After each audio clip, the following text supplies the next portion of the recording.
Nous ne pouvons compter que sur nous. Les politiques ont déserté très largement, ou alors on fait pire le lit du macronisme, puisque Anne Hidalgo comme Valérie Pécresse ont appelé à l'obligation vaccinale. Nous ne l'oublierons pas. Nous aurons de la mémoire. Nous aurons de la mémoire pour tous les Français, si parfois ils en manquent. C'est un scandale, c'est une honte. Le même pour les partenaires sociaux. Nous ne sommes malheureusement pas en Outre-mer et les partenaires sociaux essaient de voler les chandeliers de la France en ayant quelques petits subsides pour leurs syndiqués. C'est ce qu'on a vu à la SNCF récemment. Est-ce qu'ils prennent des positions globales? Pas le moins du monde. Ils sont complètement soumis. Nous devons compter sur nous-mêmes uniquement. Et c'est pour ça que ce rassemblement est fondamental. Et c'est pour ça que je vous appelle à rejoindre notre mouvement. Car il faut faire front, il faut être unis. Bravo à vous. À très bientôt dans les luttes. Bravo. Liberté! Liberté! Liberté! Liberté! Liberté! Liberté! Oh, il manque des pouces là, il manque une centaine de pouces les gars!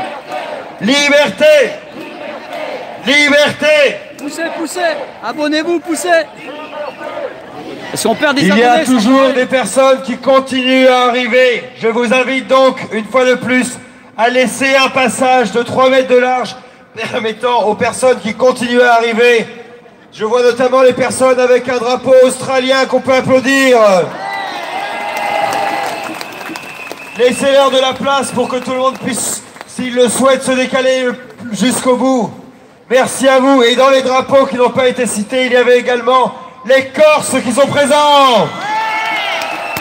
Et la Savoie. Nous avons parmi nous un étudiant qui a une belle plume.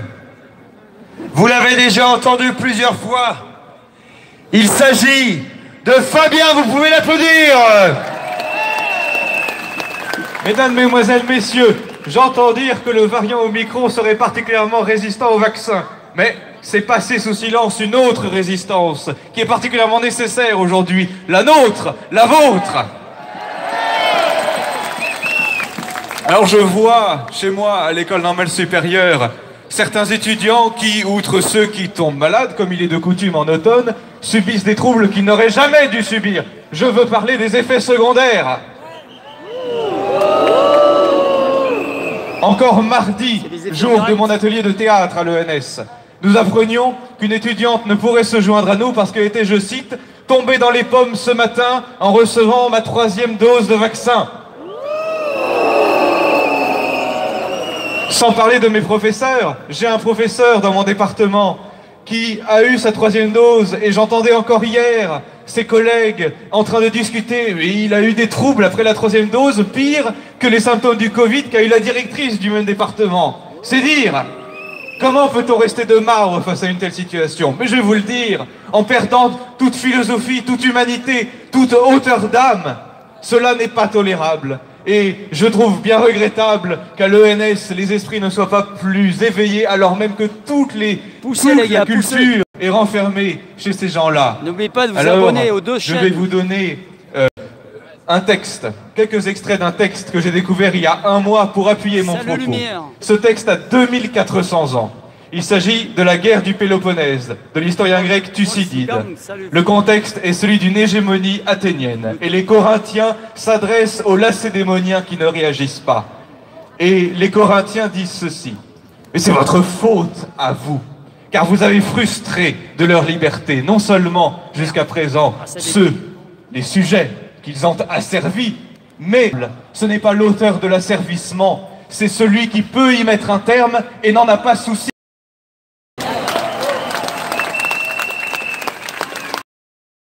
Et plus loin, dans le même ouvrage, un personnage du nom d'Hermocrate dit « Mais chez les Athéniens, ces envies d'ambition, ces calculs ne sont pas blâmables. Je ne blâme pas ceux qui désirent dominer, mais ceux qui sont trop disposés à obéir.